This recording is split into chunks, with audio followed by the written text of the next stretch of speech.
Welcome everybody to our webinar tonight. The webinar is titled Turning Your Practice into a Dental Spa and Tips on How to Market It. My name is Blake Hadley. I am one of the partners and founders of My Social Practice. And I have with me here Adrian Leffler. Maybe I'll just have everybody introduce themselves really quick and just kind of tell us a little bit of your background and what company you're from. Do you want me to start? Yeah, Adrian, why don't you start? Okay. So my name's Adrian Leffler. I am the better looking half of Blake Hadley as a business partner. True. Blake and I have worked together for 12 years with My Social Practice. We're both original founders and owners, and Blake and I both of us work in the marketing department. So I live in Salt Lake City, Utah, or south of Salt Lake and Draper. We now work out of our house since COVID. Well, we all know what COVID did. So, so we got rid of our office, and yeah, I'm excited to be here. So, great, thank you. Sally, why don't you go ahead? Introduce yourself. Hey, I'm Sally. I'm the VP of Business Development for what's now Sinclair. Viora was just acquired a short while ago by a very large aesthetic company that's kind of taking the world by storm. But for the time being, and specifically within the dental sector, where we've really worked hard over the last almost decade to create a name for ourselves and a footprint within the dental sector, we're going to kind of keep it as Viora for now. I launched the dental division 9 years ago, and we have now grown that to where it's about 30 to 35% of our gross national revenue. So we have the largest footprint of any energy-based aesthetic company within the dental space. Awesome, thank you. I'm also married to a dentist, and we have a dental spa, so I can speak to this stuff from personal experience.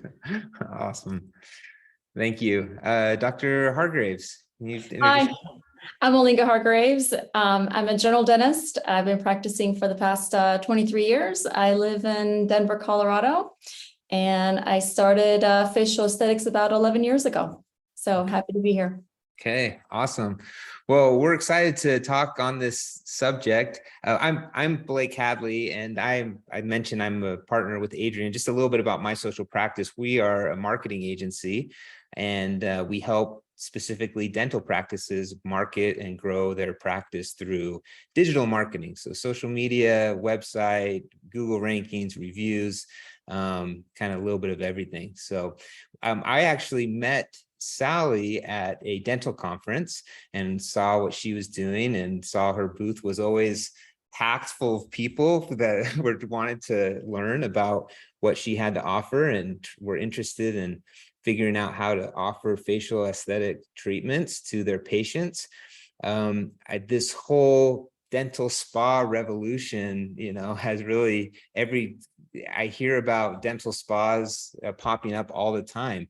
And I think it's a lot of dentists are interested in figuring out how they can change their practice to become more of a dental spa, how they can increase their revenue with these services, and then how to market it, and some of the attractive ways to market your practice by talking about these treatments. So we're excited to discuss some of this tonight.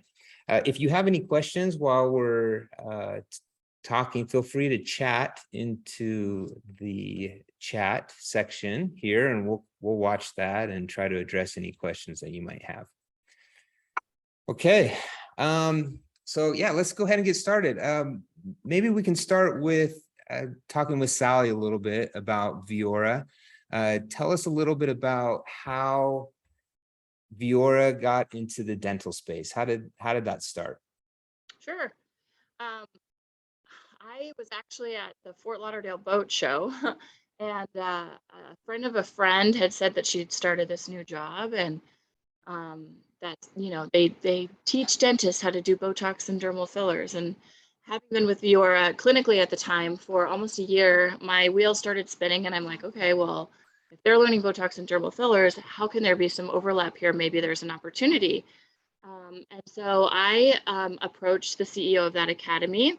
We sat down and had lunch, and I kind of said, what do you think about all of this? What are your thoughts on, allowing us an opportunity to have exposure to the practitioners that are coming through your courses to learn injectables, and kind of gauge what their interests might be, and further expanding those treatment capabilities into a much more comprehensive menu of services, if you will, that would allow them to be competitive with a med spa or a derm or a plastic or any other cosmetic practice. And so that's kind of grown since then. We now are partnered with all of the major academies in the United States that teach Botox and dermal fillers, most of which we've found are heavily attended, and I'd say like going on 80% or more by dentists. So, 9 years ago, just us and through our affiliate partners, we would see maybe 10 to 40 a month dentists going through these courses. And even then, there weren't finite regulations that were like, that the state dental boards were like, you're good doing aesthetics, or you're only therapeutic, or any regulations for that matter. Still great, and there's still some states that way. And now we see 40 to 140 a weekend, right? So it's definitely something that's grown exponentially over the last 9 years. And with that being said, we are finding more and more that not only are they looking to expand and provide a much more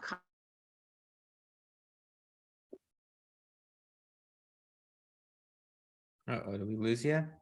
I think we lost her. She's breaking up. systems. You lost me? Oh, now you're back. Okay. We lost you for a Sorry. second there. It's all right. So we were finding that not only did the dentist want to offer a much more comprehensive approach to facial aesthetics, offering things like, pigmented lesion removal, vascular lesion removal, skin tightening, right, on top of what they were doing with their Botox and fillers, but more so wanted to have something that they could delegate to somebody within their practice with a huge cash-based revenue opportunity to complement what they were doing. So that's kind of how we came to be. Interesting. So, and you mentioned that you were recently acquired by Sinclair. So what does that mean for the future within the dental sector? Is it going to be even more of a focus on dentistry and how you can help dentists with this?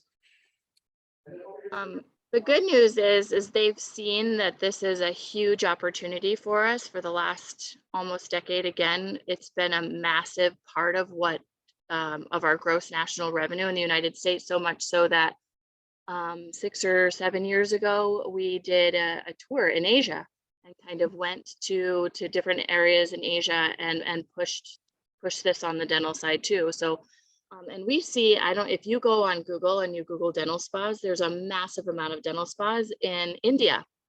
So it's already a big market there. But as far as Sinclair goes, Sinclair wants to be the largest aesthetic company in the world. They want to be bigger than Allergan, AbbVie. So they have, up until this point, been purposeful about cherry picking, different companies, product lines, that are complementary to help grow us to that point. And because dental has been so huge for us, not only in the United States, but on a global standpoint, they're being purposeful about bringing on modalities that are specific to face and neck versus body, and also looking at more therapeutic types of modalities that can be used specifically in industry, in dental. We completed a 2.5-year study on the treatment of TMD with our radiofrequency modalities. So that's something that we have on the therapeutic side that kind of overlaps. Those handpieces can do aesthetic things as well. And we're looking now at furthering that into apnea and intraoral treatment of buccal fat pads. Okay. So I'm sure, you mentioned this is primarily facial aesthetics, right? Above the shoulders, just right. Most practices, that's what they're Dental doing. scope. Yeah. Okay. Yeah. And that makes sense because it fits more closely with dentistry. So once the technology is purchased and the person is trained on how to use your your instruments. How is Sinclair, how are you helping your dental clients, and how are you ensuring the success of these accounts that you have so that they can use this new technology and be effective with marketing and for the future? How are you helping them? Sure. Yeah, I mean, a big part of it is what's done up front. And honestly, from my own personal experience with my husband, Dr. Joshua Bevins, who's a dentist and had a practice in Colorado Springs, Colorado, and then we moved out here to Florida and did the same thing. We actually launched just the aesthetic side first, and then implemented into the dental practice that he ended up finding here in Florida. And it was having worked in medical aesthetics and on a very surface level, which I didn't think it was a surface level, but now I understand, having our own aesthetic practice and having to realize, like, I was very ignorant to what is actually needed from a marketing standpoint. So, I used to say, locally collaborate with and network, and then, throw some things up on social media and be diligent about making sure that your Facebook and your Instagram have content. Maybe boost a couple of posts. Like, I thought that was going to do it. And then we launched it. I tried to do it myself because I thought I knew what I was doing. Come to find out, that's not the case. So what we started doing, and a lot of it was my own experience, and then also working alongside our KOLs and our longstanding dental practices, was realizing that we needed to collaborate with, my social practice and provide a truly turnkey solution. So a big part of it is, they get the device, we install it, we send out a trainer, they train and certify their staff.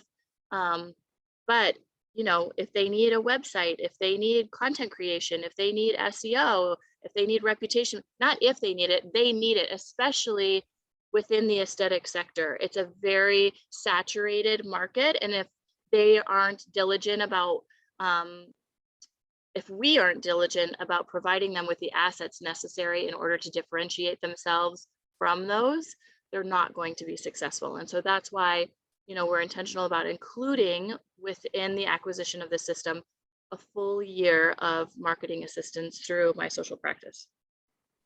Yeah, and that's really where our conversation started, because most dental practices, I mean, they're even just marketing their dental services alone takes a lot of work. It's hard to get to rank, in Google and do all the things. And then now you're adding a whole other service that you're trying to get more patients for. And so yeah, that's definitely how we can step in and help. And that's where our conversation started. And especially, facial aesthetics is a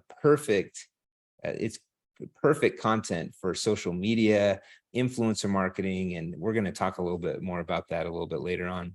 Definitely.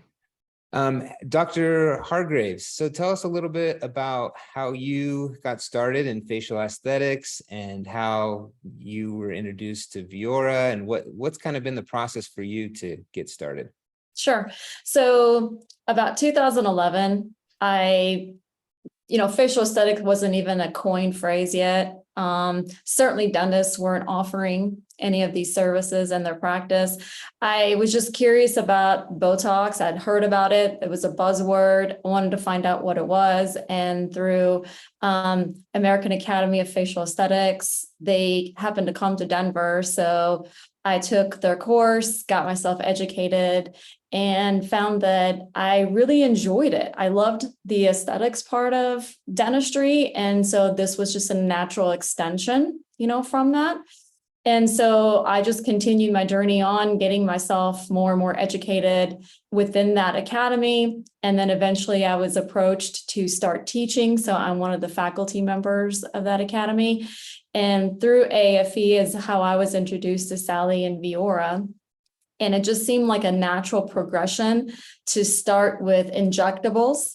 And because of the limitations of what you can do and offer with injectables alone, you really need to go to some form of energy-based device to address things that you can't do with just injectables. And once I found, I met Sally, she was just, besides being a lovely lady, she was very pro-dental. I felt like she was a very nice advocate as a dentist. It was very welcoming. The device itself made a lot of sense to me because it was one platform that offered various modalities and I could ease my way into it. I wasn't committed into starting from the high end of everything, but I could just add things as I became proficient. And it just became such a natural part of my practice and it just slowly grew. And 11 years later, I found myself, mostly doing now facial aesthetics. It just started booming, and just as the way that Sally described it as how it became so popular within the dental field, I'm a testament to that. Ah, very cool. Yeah, I think a key part of what you said is you enjoyed it, that it was something you were interested in, you enjoyed it, and then you jumped in, fully. That's Well, in great. dentistry, so much of what we experience every day is, let's face it, nobody wants to go to the dentist, right? So we're constantly hearing about like, I hate going to the dentist. And those are the comments we always get, right? And it just doesn't feel good because as dentists, we want to help people. We love what we do. We're good at what we do. And we just want someone to be as enthused about receiving the treatments that we offer as we are about giving it, right?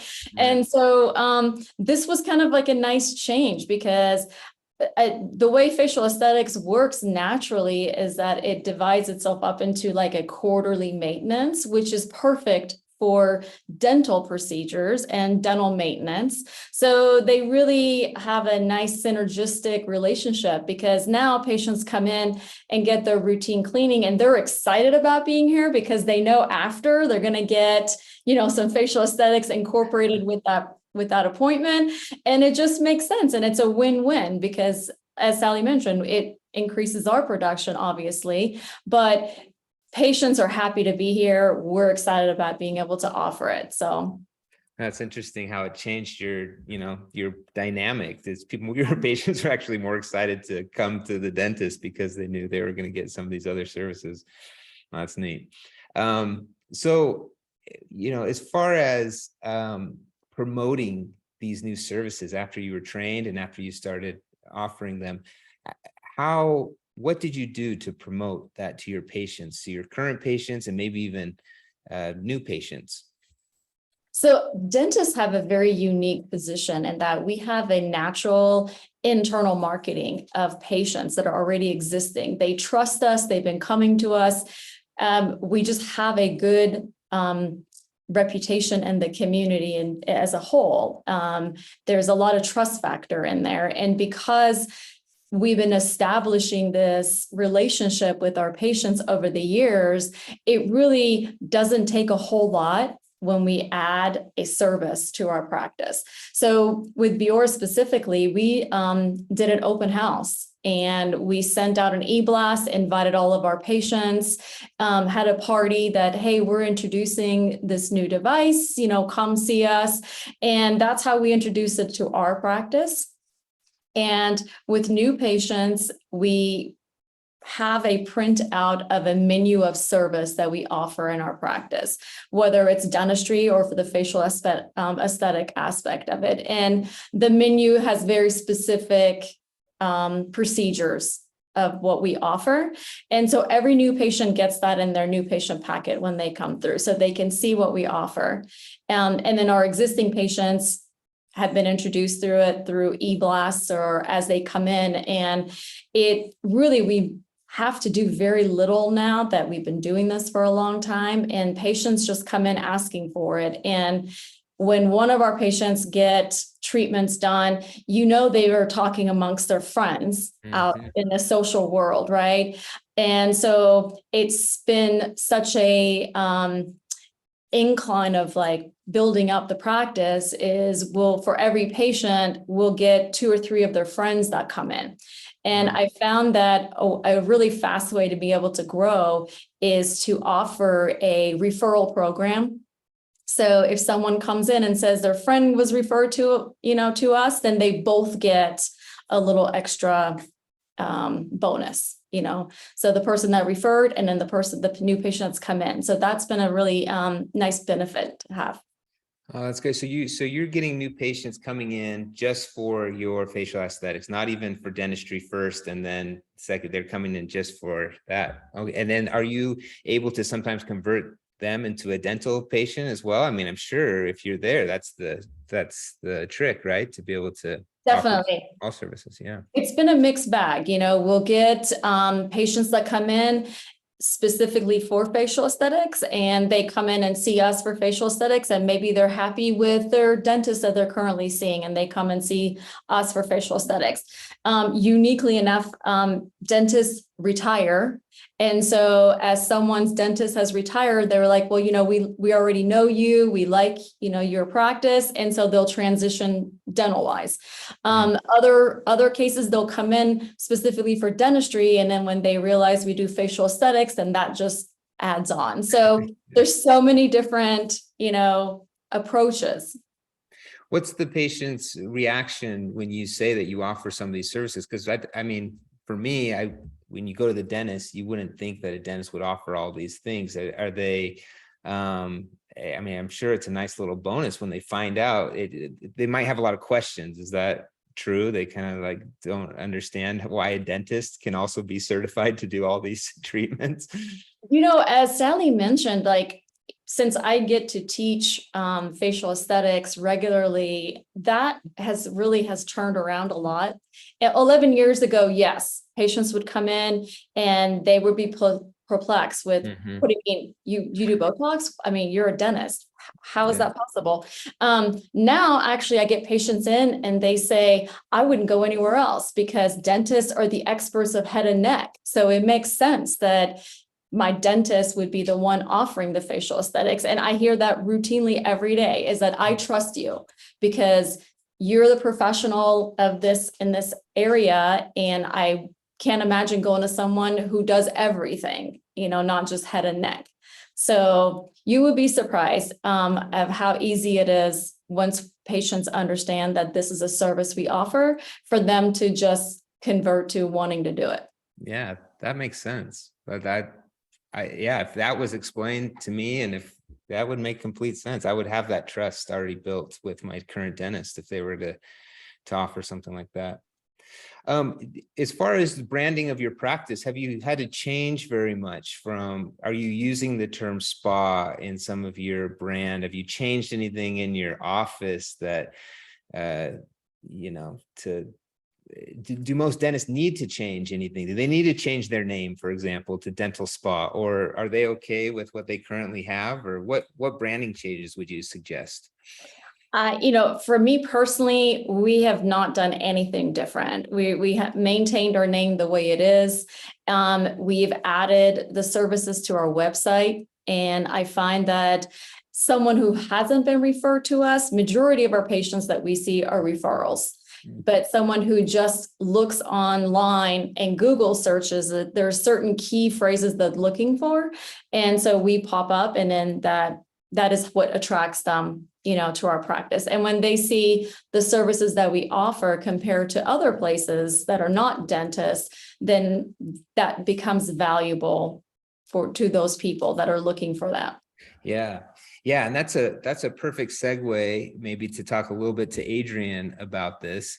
When it comes to services on your website and services on your Google My Business account, and just adding those things, you don't need to change your name. We actually don't even advise to do that. We rarely advise any practice to actually change the name of your practice. So by adding all these things, you can be found in the same way. And so, Adrian, why don't you kind of address that? Adrian's our SEO expert at My Social Practice, and he can kind of address some tips that you can do to add these services. Sure, I'd be happy to. So Dr. Hargraves mentioning that you're adding pages to your website is like step one almost when you're going to start offering new services. There's different types of marketing, right? You can do traditional marketing to draw in new patients, like print mail pieces and billboards and radio and television ads. go to internal marketing, kind of like what you've really taken off with all your services have taken off with is referral programs, marketing into your current database. That could be, you know, just training your team on how to talk about the services, having flyers and information inside of the practice to kind of bring it up, to make it a topic to speak about when the patients come in. Referral programs, like you've talked about.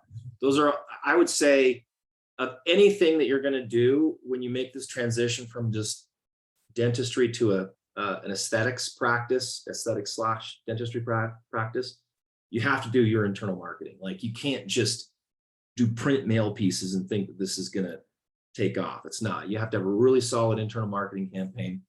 And then if I were the dentist making this transition, the second thing that I would do is I would do some digital marketing. So digital marketing is going to help you be found by patients who don't know who you are or the service that you're already offering. If you've already got a patient, they're coming into the office, they know who you are, they trust you, it's really easy to create the referral programs. But if you're trying to attract someone who is not a current patient or has no idea that you're offering these services, you're going to have to do some digital marketing tactics in order to be found. Because when you move from, like, Google doesn't see a dental practice and an aesthetics, a med spa type services, it doesn't see them connected. It's not like an easy connection inside of Google's, you know, evil brain, whatever you want to call it, right? So you got to like send signals to Google to let them know that that's what you're doing. Now, I think over time, if this becomes a bigger and bigger model for dentistry, then it may trigger things inside of the Google algorithm. But right now, if you're a dentist and you don't change your website, or at least add stuff to your website, or change your Google My Business listing, which is what shows up in the map in search, no one's going to know you. No one's going to be able to find you. So a couple things that you should do is what Dr. Hargraves already mentioned, which is you need to add pages to your website that talk about the services that you're offering, period, right? So I did just a super quick cursory kind of research on some of the phrases that people might be searching, and Dr. Hargraves, you might be able to chime in on this, but here's a few that I found. You would want to write pages about this on your blog, or you'd want to have like along the top, you know, of your website where you have services and that kind of stuff. You're going to probably want to have a facial aesthetics tab, right, with underneath it with several pages related to the services that you offer, because Google looks at your header tabs and the titles of the pages to relate to the search phrases that people are looking for. So if you don't have anything on your site, you're not going to show up. So things like med spa facial is a high searched phrase. Laser skin tightening or skin tightening treatment are got a lot of fairly high search volume. Removing wrinkles or wrinkle removal, those phrases, which are all, you know, parts of the service that Viora's system provides. So you'd want to write articles about those, or write service pages about them. I'd say you'd write a minimum of 500 words and make sure you put them on your website. That's the first thing you're going to want to do. Another thing you'll want to do is you'll want to update your Google listing, okay, with these services. And I'm going to show you, I'm actually going to do a quick screen share and show you how to do this. It's actually not that difficult. Blake, will you give me the capability to share my screen? Yep. 1 second here. Sorry about that. So as he's doing that, there you go. For those of you who are not familiar with how Google Maps works, basically Google Maps is when somebody does a search and the map pops up and it has the 3 listings underneath it and the pins in the map, that information is pulled from your Google profile. It's not pulled from your website necessarily, okay? So what we're looking at is we're looking at your listing. It's like your business listing inside of the Google business database, okay? and you can update this. And most people don't know, you can add as many services in the back end of this as you can have time to write. And so you're going to want to go in there and you're going to want to add all the additional services and descriptions of them. I'll show you how to do this. So all you do is go to Google. You have to be logged into the Google account that you, that's an owner or a manager on the listing. If you don't know what I'm talking about, call us, call Blake or me, or shoot us an email. We're happy to jump on a call with you. But basically, you've got to be logged in. So if you see this little picture of me up here in the corner, this is a representation of my social practice email. I'm logged into that Google account, and it's a manager on the My Social Practice business listing. That makes sense. So if you're logged in, you go to Google, you type in My Social Practice or the name of your practice. So I'm going to type in our business. And now, and this started last week, if you're logged in, you have editing capabilities to your listing right here, right in search. You don't have to log in anywhere else or go to, it used to be called Google My Business. They're getting rid of it. So you just go to search and you're logged into the right account and you see it. If you're not logged in to your Google listing, then you're not going to see this editing capabilities. But I can go right here to edit profile, and it's going to show me services right here. Here are all the services that we have listed in our listing, and we can add. We can let's see, accept. There's a little update here. I can add whatever I want. I can just go down. I think you can go down right here to the bottom, and you can say add more services. So you're going to put in a title, you're going to put in a description, and you're going to put in every single service phrase that relates to the new services that you're offering, right? Because Google looks, although this data, this information, a lot of this information doesn't show up in the listing, Google's looking at it to identify whether or not your listing should show up in the map for certain phrases. And so you need to put the services in here. So those are just two quick, like, you got to do these two things. Make sure you add the pages to your website, and then you add the services to your listing. Is that helpful? One thing too, we've realized more is that Google actually crawls reviews as well. So if you can have any of your patients that come in for some of these facial aesthetics, if you can have them leave a review, and in their review, if they say something like, you know, facial aesthetics or Botox or whatever, right? If they say any of these keywords, if someone searches for skin tightening in New Jersey, and your practice is in New Jersey, it will find a review about that specific service, and it could pull up your listing higher up in the map section. So try to get reviews for all of your types of services, not just your dental patients. Try to do it, send it for you know, a request, or however you're getting your reviews, to all your patients to be able to broaden your services. So. Well, very cool. Okay. So yeah, there's kind of some advice for your website, how to rank a little bit better. I wanted to tell you a little bit just about social media, and what we're seeing is working really well with social media. And I kind of want to give you 4 tips of advice, what I think will work well. First, you need to optimize your Instagram account for search. So just like Adrian mentioned, you need to optimize your Google My Business. You also need to optimize your Instagram account. And a way to do that is simply by updating your bio section of your account. And there's a few really simple things that you can do. If you just go to your Instagram account and click Edit Profile, you can change your category to be dentist. I still recommend you keep it as dentist, but in the bio, you can add some of these keywords into your bio. So say that you offer, you know, skin tightening, facial aesthetics, write any keyword that you think someone might search for, put it in your bio. So if someone searches facial aesthetics in New Jersey again, and they could find your Instagram account in that way.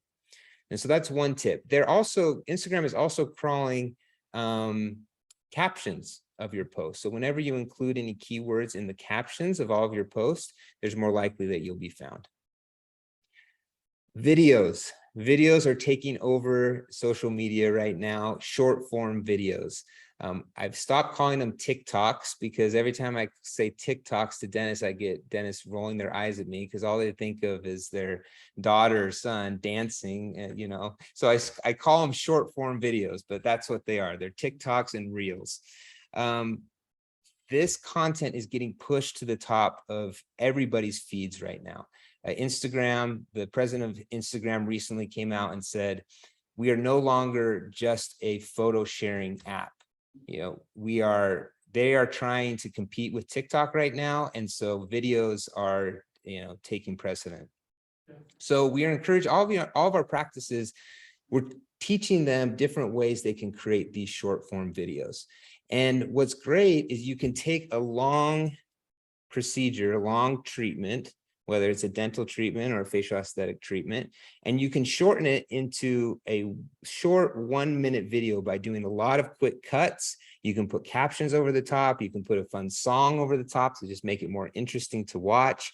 And they're just really entertaining and they're fun to watch. So there's a lot of different ways, even with before and afters.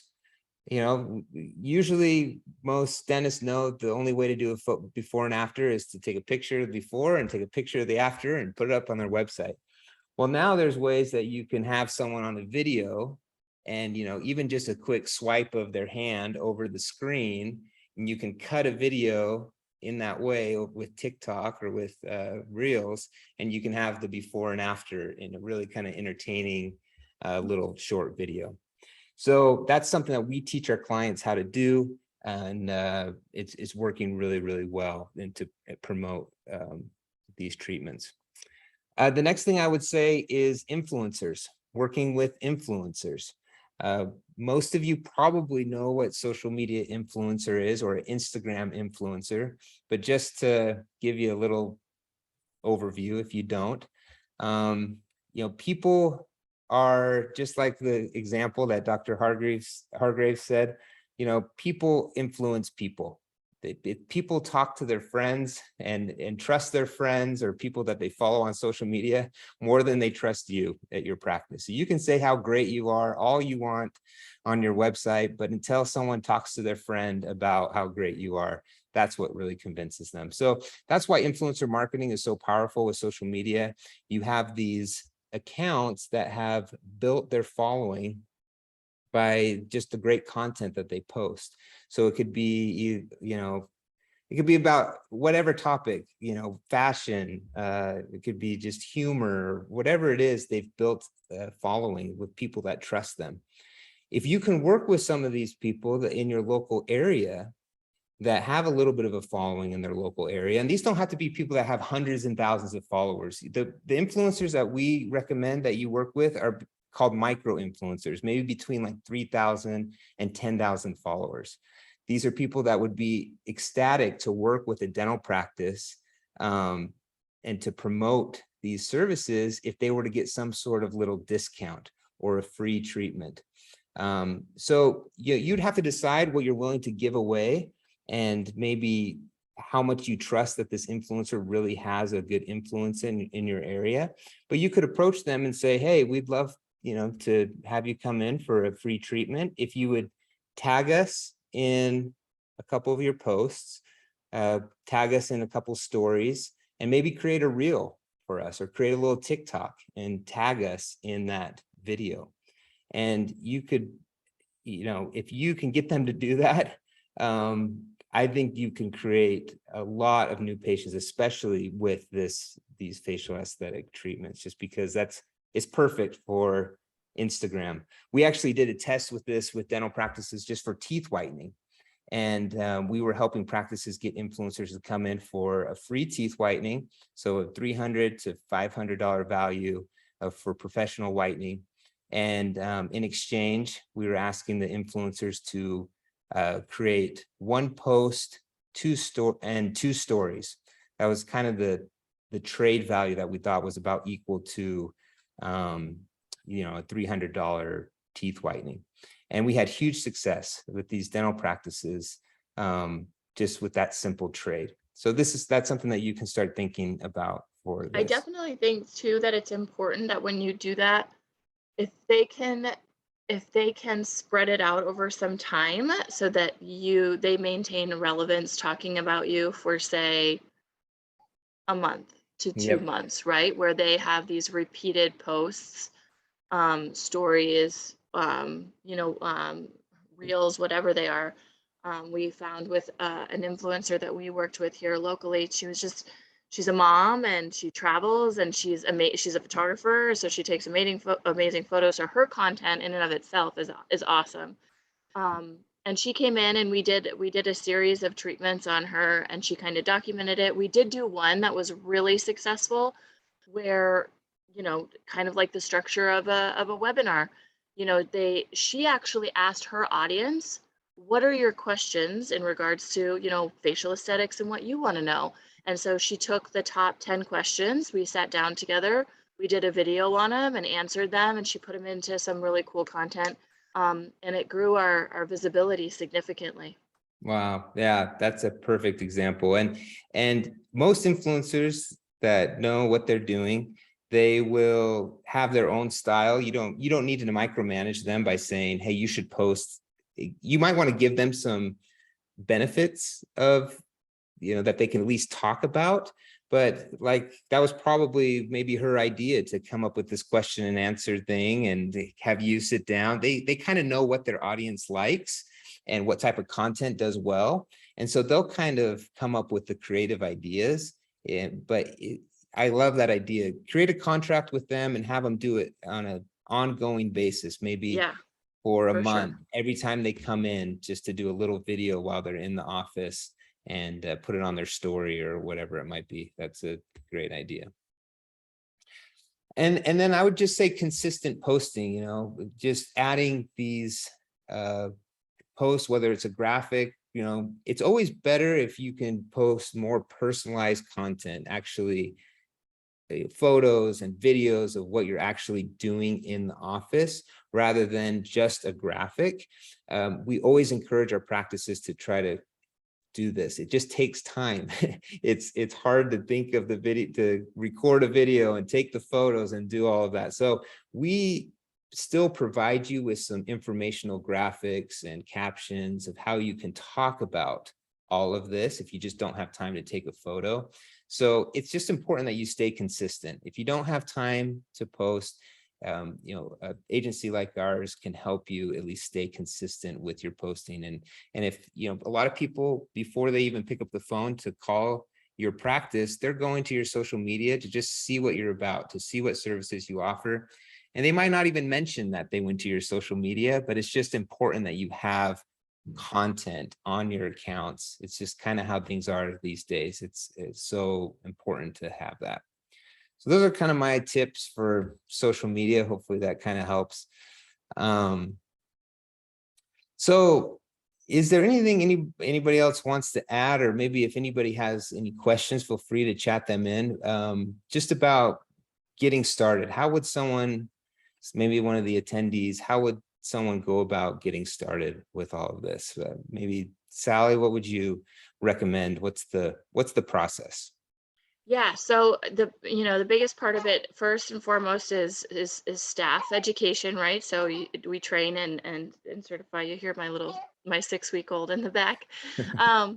You train your staff, and then it's patient education, right? And so that can be as easy as, and it's something that we provide actually, is a patient interest survey. So for every patient that's coming in, whether they're coming in for dental work or for facial aesthetics, we give them a patient interest survey that has all of the different treatment capabilities that we have. And that allows you to, one, gauge, but based on your demographic, what treatments they're most interested in. Two, it allows you to build some targeted marketing campaigns based on that patient wants this treatment. So when we do a special, right, because everybody wants to have a discount, feel like they're getting a deal on something, then you can target those patients specifically that are like, we say, like turkey neck for Turkey Day, or submental volume reduction, or do you have tired eyes, right? Whatever it is that you're doing, you can utilize those patient interest surveys for that purpose. And then I mean, obviously the digital marketing is huge, like, right? So Google reviews, huge. Facebook reviews, huge. Um, Social media content is huge. That was one of the biggest differentiators between us and a lot of the people that were around us specifically. And the fact that because you are a dentist and and they already trust you with their face, you know the facial anatomy, and they trust your team members with their face. That's kind of where you guys need to stick to your specialty and market yourself as. That's great advice. Dr. Hargraves, do you have any advice that you would like to leave to your colleagues if this was something that they were considering doing? How would you advise them to get started as well? I say just do it. This is something you wanted to do. I think dive in, and as long as it's something you enjoy doing, you're going to get better at it. You're going to continue growing. One of the biggest things that I felt like affected my practice was not only educating the staff, but also doing treatments on staff. There's multiple values to that. One, patients can see the staff and what they've had done. And every day I have someone tell my front office, I'll have what you're having. Whatever you're doing, I want to do it. So they look good. They really are the ones that are advertising for you because they're jazzed about it. They enjoy having it done. So they educate patients with it. But also, if any questions ever come up, they can describe what it felt like to go through the procedure, what the aftercare would be like. And so they help you tremendously with all those questions on a personal level. And so I think my staff has, created such a great benefit for me by just having treatments done themselves, because first of all, it shows that they trust me. And if my staff who works with me trust me, obviously the patients are going to feel more comfortable, doing it. But then they can ask them the questions when I'm not in the room, to be able to feel like they can ask all the personal things that they maybe not feel comfortable asking me about. And as well as like the home care, if they have any questions when they call the office, someone can help them, with that. So that's been invaluable. But, honestly, it's made me a better dentist.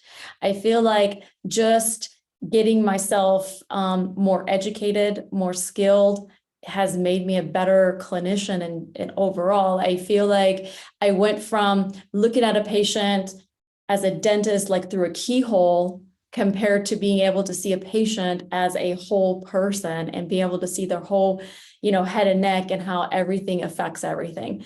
And because of that, I've become a much more comprehensive care provider. And that in itself has just made me enjoy what I do every day, even more so.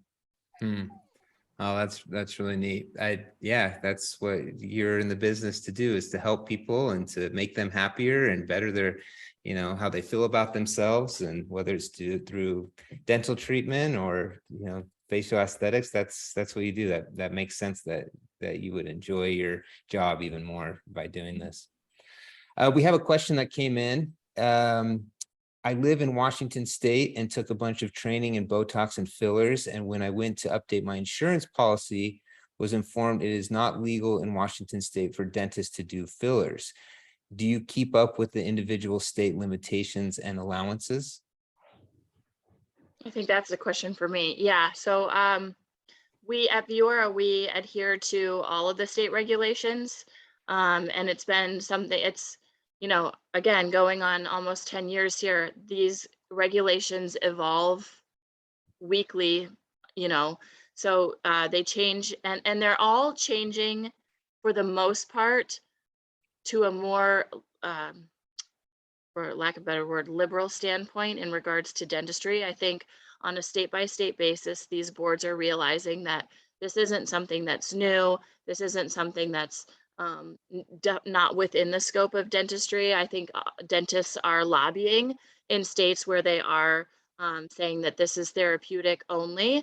The beauty of Viora systems too is that we do have therapeutic indications for the treatment of TMD and trismus, and we're seeking more that have a general overlap, very similar to Botox, with aesthetic offerings. So we do, and we also, I will tell you too, I mean, I don't know, Dr. Hargraves, I found it more actually in Colorado Springs. We have little pockets all over the United States where I find that our dental practices have, they're all working with the same insurance provider, and that insurance provider is very old-fashioned, if you will, and they're not really with the times. And so these doctors will go to them and say, hey, you know, I'm looking to bring on Botox and dermal fillers, or hey, I'm looking to bring on radiofrequency and IPL. And they're just not willing to do it, not because it's not legal, just because it's not something that they're willing to do. So we have had to be intentional about sourcing alternative providers to provide coverage for our dental practices in situations like that. But yeah, we definitely, I when my reps are at these courses, they're every weekend, and I work every weekend because I have these reps calling me and saying, hey, I have a doctor from Washington, I have a doctor from Tennessee, can you tell me what the regulations are? And typically what we're doing is we're sourcing them from 4 different standpoints. One is, what does the state medical board say in regards to laser regulations, right? So who can provide them, who can be delegated to. And then we reference dental scope of practice. We also reference where the dental board stands in regards to, is this an aesthetic state where, you know, the board recognizes that the dentist can provide aesthetic injectables, albeit Botox and or dermal fillers. And then the last thing that we also look at is scope of practice, and if the state requires a specific state licensure for the operation of any one of the modalities that we have. So in short, yes, we do. And I kind of also gave you the long version. But just in addition to that, just with what Sally said, dental insurance, malpractice insurance is not who regulates your licensure parameters. That's the dental board. So the dental board has a set regulations and rules that you follow, and the malpractice insurance just covers you based on those rules. So they can't, if it's part of your state regulation that you are able to do these injectables or services, then the malpractice insurance, I'm not familiar with them being able to like deny you. Maybe they don't want to cover you for those specific services, in which you can either stay with them and get an umbrella through another insurance company, or just switch insurance companies, is what, you know, Sally was alluding to. There's in Colorado, we have a insurance company that's very popular, and they definitely have their set limitations of what they will cover. And so a lot of dentists here have elected to either add an umbrella or just change, you know, insurance companies. Yeah. Great. Any other questions that anybody has? We'll kind of give you a minute to chat any questions in for any of us. Just so everybody knows, this webinar is being recorded, and so we're going to send out the recording afterwards to everybody that registered. So if you missed something or didn't take notes. By the way, in my world, everything is therapeutic. It's essential to have your face done. No, honestly too, though, I mean, it could be argued on any state, because of what you guys are responsible for being able to see and identify and truly what these modalities are doing, it could be argued that all of this is therapeutic, right? So you're bound to being able to identify and then notifying the patient if there's an abnormal lesion that could be cancerous in and around the mouth or the face. And so, you know, these modalities treat lesions. They're lesion removal modalities. And I mean, I've gone as far as, you know, going to conferences, and for those of you out there, the American Med Spa Association, that's exactly what the premise of their business is, right? So they're out there trying, they have regional teams, state legal teams that specialize in regulatory clarification. to further define this. But I've sat with attorneys in California, which is one of the hardest states in America, and the lawyer says, yeah, I mean, if it's positioned correctly and they come and say, yeah, you know, this is therapeutic, and I'm bound and required to understand what this is, you know, I think that this could be argued as therapeutic. And he was like, yeah, absolutely. So Yeah. you know, it's just how far you're willing to take it. Are you one of those rodeo cowboys in those, you know, more restrictive states? But for sure, I mean, you're right. All of this is therapeutic. Who doesn't feel good or better when they get these things done? Well, as dentists, we do couch time all the time, right? People are always telling us their, you know, sins and all their things that they're going on in their lives. And so this is just, you know, another service. Yeah, Sure. that makes Therapy. sense. It's therapy.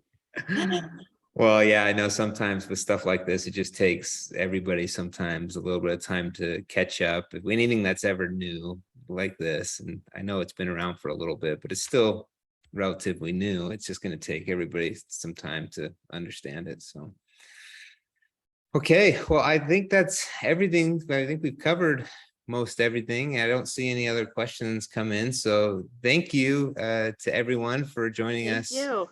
Thank you for tonight. having us. And Yeah. Sally, why don't you just give your contact information if anybody wants to contact you and learn more? Sure. Email you'd like to give everybody, or Yeah, my email is Sally, SALLY, at vioramed.com, VIORAMED.com. Pretty easy, Sally at vioramed.com. Okay. And I am easily the most accessible person at Viora. I do have 8 children, as we were discussing Crazy. before the call.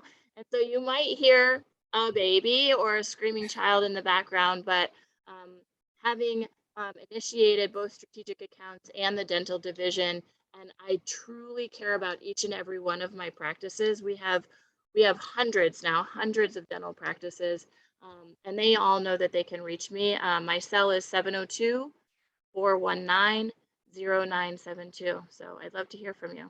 Okay, I thanks. can Sally. attest to the fact that the day She can. after Sally had her baby, she was responding to my text. Oh, Like, she was still in the hospital and she was texting me back. She's amazing. Thank you. So are yeah, you. she's amazing. When I was at the dental conference, Sally was doing all these treatments on your chair was always full of a new dentist that wanted to learn, and you were just going nuts nonstop. You're amazing.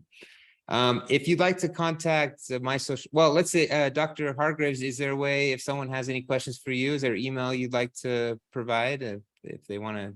Sure, they can email me at my office. It's Cherry Creek Dentistry, all one word, at me.com. Okay. You can stalk me online. We already did. I'm sure you did.